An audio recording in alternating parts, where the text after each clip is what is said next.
안녕하세요. 오늘은 성경 창세기 40장 그 속으로 한번 들어가 보려고 합니다. 이게 감옥이라는 어떻게 보면 참 절망적인 공간이잖아요. 거기서 벌어지는 꿈, 또 그 해석, 그리고 정말 엇갈리는 운명에 대한 이야기입니다. 네. 그 시작이 이제 이집트 파라오의 고위 관리 두 사람이죠. 술 맡은 관원장, 그리고 떡 굽는 관원장. 이 사람들이 왕에게 죄를 짓고 감옥에 갇히게 됩니다. 근데 그 감옥이 공교롭게도 요셉이 이미 있던 곳이에요. 맞아요. 그래서 감옥 책임자가 요셉한테 이 두 사람 시중을 좀 들라고 시키죠. 자, 여기서부터 이제 본격적인 이야기가 시작되는데 어느 날 밤이었어요. 이 두 관원장이 각자 다른 꿈을 꿉니다. 그리고 아침에 일어나 보니까 막 얼굴에 근심이 가득한 거예요. 네. 뭔가 심상치 않은 꿈을 꾼 거죠. 밤새 뒤숭숭했을 테고요. 요셉이 아침에 딱 보니까 안색이 안 좋거든요. 그걸 그냥 지나치지 않고 묻습니다. 아니, 오늘 두 분 얼굴에 왜 이렇게 근심빛이 있습니까? 하고요. 여기서부터 이제 요셉의 역할이 나타나죠. 그들이 우리가 꿈을 꾸긴 했는데 이걸 해석할 사람이 없네? 이렇게 답답해 하니까요. 그렇죠. 이거 요셉이 아주 흥미로운 대답을 해요. 해석은 하나님께 있는 것 아닙니까? 저한테 한번 말씀해 보세요. 이렇게요. 네. 이 부분이 중요해요. 그냥 뭐랄까, 내가 해몽 잘해요. 이게 아니에요. 해석의 주체를 하나님께 딱 돌리고 있죠. 이게 단순히 겸손일까요? 아니면 자신의 해석에 어떤 신적인 권위를 좀 부여하려는 걸까요? 생각해 볼 지점이네요. 자, 먼저 술 맡은 관원장이 입을 엽니다. 꿈 얘기를 하는데 꿈에 포도나무 한 그루가 보였대요. 가지가 셋인데 거기서 막 싹이 나고 꽃이 피더니 포도송이가 막 익더라는 거죠. 와, 굉장히 생생하네요. 네, 그래서 자기가 그 포도즙을 짜서 파라오의 잔에 드렸다. 이런 꿈이요. 뭐랄까 좀 긍정적인 느낌이 들죠. 그렇죠. 아주 생생하고 희망적인 분위기예요. 요셉은 이걸 듣고 즉시 해석을 합니다. 세 가지는 사흘입니다. 지금부터 사흘 안에 파라오가 당신을 용서하고 예전 직책을 다시 회복시켜 줄 겁니다. 바로 그렇게요? 네. 그래서 당신이 예전에 술 맡은 자로서 했던 것처럼 다시 파라오의 잔을 그 손에 드리게 될 겁니다. 아주 명쾌하죠. 와, 희망적인 해석이네요. 꿈 내용하고 직접적으로 연결되죠. 포도를 짜서 직접 왕에게 드리는 그 행위가 복직을 상징한다고 본 거예요. 근데 여기서 요셉이 그냥 해석만 딱 해주고 끝나는 게 아니더라고요. 바로 이어서 어떻게 보면 좀 대담하게 자기 부탁을 해요. 네, 그 타이밍이 절묘하죠.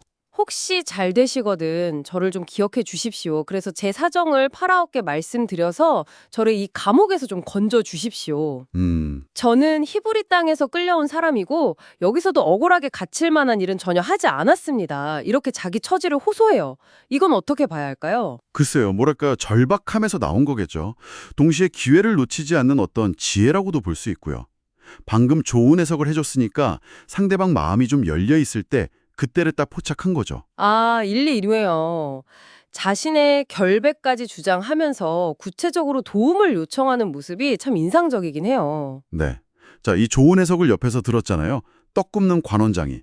용기를 얻었는지 이번엔 자기도 꿈 이야기를 꺼냅니다. 네, 이번엔 또 굽는 관원장 차례군요. 네. 그 메뉴의 광주리에 파라오에게 드릴 여러 종류의 구운 음식이 담겨 있었대요. 정성껏 준비했네요. 그런데요? 그런데 새들이 날아와서 그 머리 위 광주리의 음식을 막 쪼아 먹더라는 거예요. 이건 분위기가 확 다른데요? 새들이 와서 먹어버렸다니? 네, 분위기도 다르고 요셉의 해석도 완전히 달라집니다.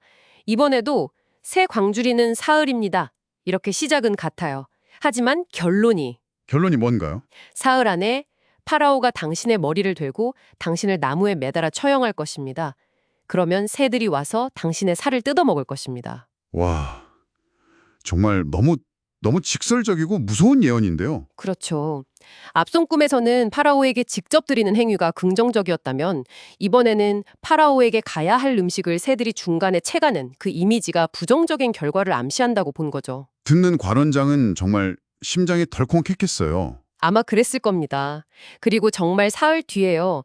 파라오의 생일잔치가 열렸는데 네, 결과가 나왔죠. 네, 요셉의 말 그대로 됐습니다.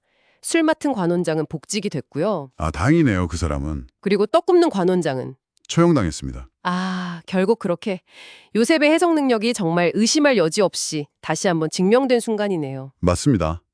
그런데 이야기의 마지막이 좀 씁쓸해요. 그렇죠. 그 마지막 구절. 술 맡은 관원장이 요셉을 기억하지 못하고 그를 잊었더라. 그렇게 간절하게 부탁했는데 말이죠. 나 좀 기억해달라, 나가게 해달라. 네. 예언은 정말 정확하게 다 이루어졌는데 정작 그 인간적인 부탁, 어떤 감사의 표현, 이런 건 너무 쉽게 잊혀진다는 거죠. 현실을 보여주는 것 같아요. 정말 그렇습니다. 감옥 안에서 끈 두 개의 꿈, 그리고 너무나 극명하게 갈려버린 두 사람의 운명, 또 마지막엔 결국 잊혀진 요셉의 그 간절한 부탁까지 창세기 40장이 길지는 않은데 참 많은 생각을 하게 만드는 것 같습니다. 단순히 와, 요셉 예언 대단하다 이걸 넘어서요. 맞아요. 그 속에서 드러나는 인간적인 모습들, 뭐랄까, 희망과 절망, 또 기억과 망각, 감사와 배신, 이런 것들이 더 깊이 다가오는 것 같아요. 네.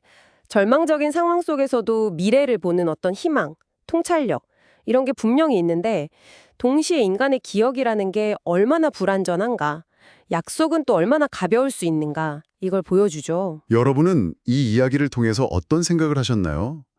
예측된 미래 앞에서 인간은 어떤 태도를 보일까?